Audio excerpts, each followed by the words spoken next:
I'm here for BestMeta GG. This is the big project which we're hoping, and you've had a lot of details coming out with great ICOs and great pitches on today's stage, but I want to talk about something different. I want to talk about kind of what a lot of us here trying to pitch our ICOs are actually talking about, which is it's a dream and where we actually start. So what we want to do with gamers and esports talent is actually make their dreams a reality. And we do that through the BestMeta platform, which we're going to tell you a little bit more about in a second. But before we do, I'm going to actually talk about me. Because, hey, I'm very self-serving, right? I'm an esport talent. I've been out in the world. I've cast tournaments which have $25 million prize pools. I've been in this industry since 2003. I cast huge tournaments all around the world, travel around the world, and I basically live what most people would call the dream job. But I still believe it's important to actually transfer what I've learned and the success that I have had to the next generation, to the next people coming up. And to actually know where these people are is to unfortunately look at me a very long time ago. It wasn't that long ago. This was about 7 years ago when I was actually at Gamescom in 2011. And to be honest, this was probably the better time of my life. I was actually building up myself into debt just so I could try and live my dream. I didn't know who to talk to. I didn't know who I could go to actually build stuff up because the infrastructure wasn't there. Everything wasn't there yet. So this was basically me. I would do anything to make my dream a reality. And the one thing which stays true throughout the entire esports and gaming world is people have ideas. And they really want to make them a reality. And they'll work so hard. These people make YouTube videos, and all they've got is 30 views. Yet they continue to make series after series after series. And they just don't have the exposure. They can't take it to the next level. And that's what they need to do. And the way they do it is through community. Now, I can talk about how great people are, how people get behind you when you're down, when you're out, when you're not certain if the content you're creating is what everyone wants to see. The community will be the ones behind.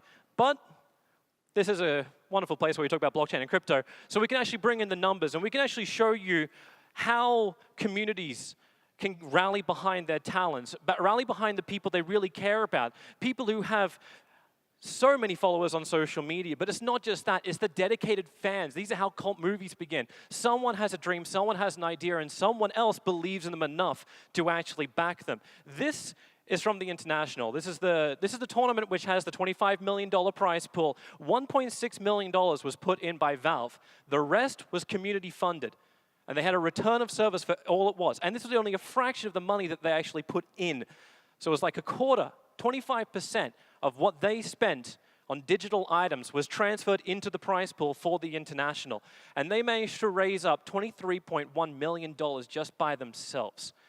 This is the gaming community. But this is the gaming community in esports. Outside of this, it's even bigger. You look at the Twitch streamers which are out there. A lot of people know that name recently, especially when they look up esports. The guys in the Twitch world, they sit there, they play games, and the thank you get just from watching somebody play a game is $100, a $200 donation. One night, I'm the worst streamer in the world. I'm a commentator, not a streamer. And someone donated me $1,000 in just one night. There are people who love brands, and they get behind brands. And the big brands which are out there right now are the biggest ones. We're talking guys who are filling in stadiums. This is why I can thank Kogonowski for saying his stuff about Dream Team before. When you look at tournaments that are being created, we are packing out stadiums. We have so many people watching online, not just attending in person. We have everybody buying our merchandise. Everyone is riding the hype train of the game because it's what they live, it's what they play. It's what for them is a hobby becoming a profession.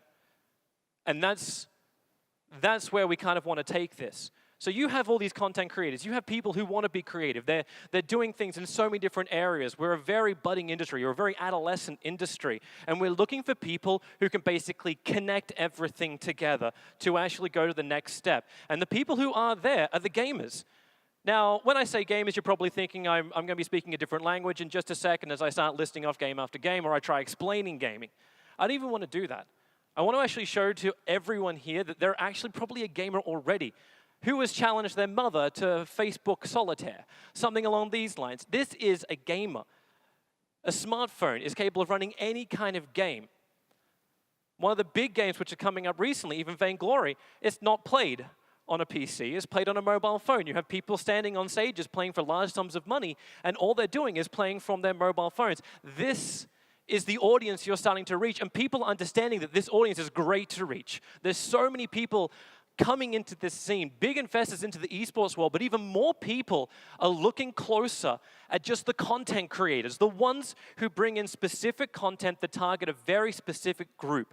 And this is an important thing in esports because it's a very varied thing. It's spread across multiple games, multiple regions, and you try and bring it all together. YouTube is a great platform for that, so is Twitch, so is everything that's out there. And they're all trying to work with these big name sponsors who are understanding that the numbers are rising and the amount of people in this industry. So what do we want to do? What does BestMeta want to do? We want to take people who have ideas. I had an idea to be a commentator. I needed support to do this. I needed a streaming rig. I need people to believe in me. But I also want to give something back. I don't just want to take $1,000 from somebody that just brings that to me on Twitch. I'm like, I didn't earn this. I streamed a game. This isn't me earning something. I want to give something back. And this is what the system of BestMeta enables you to do. It allows you to connect with talent directly. Now, this can happen as an investor if you want to endorse a talent and you don't know who you're going to get. You don't know who's out there. This is the catalog that you need to actually connect with these people. And we're able to then connect even more stuff. And it's a return of service. I get money, I give you something in return. I'm not just taking your money, and you see the entire way. That's the reason why we're using the blockchain, we're using the smart contracts. We make this clear from the start to the end. I give you money, something comes in return, I expect you to create something. And this rewards the people who are creators, who are out there to build a dream, to build a product, and not just sit there on the side saying, hey, yeah, you know what, I'll take your money and I'll buy a pizza with it. These are not the people we are looking to target. We're looking to target inspiring people and have you come on board as well and say, I see people who are doing unique things, inspiring things, and I want to be part of it. I want to be part of BestMeta.